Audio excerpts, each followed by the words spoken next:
Hey guys, welcome back to my channel. I'm gonna keep this video super short and sweet. Today we're gonna be making a Southside peach fizz. I'm starting off with filling the glass up with ice, and then I tore up the mint leaves and added them into the glass.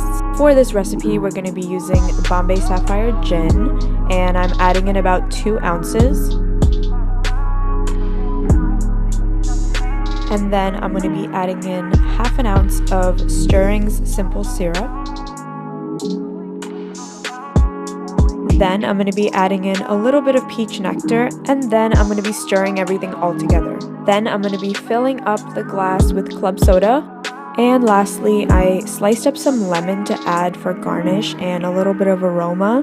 Thank you guys so much for watching. I made this video super quick and simple. Let me know if this is what you prefer or if you'd like to see longer form videos in the future.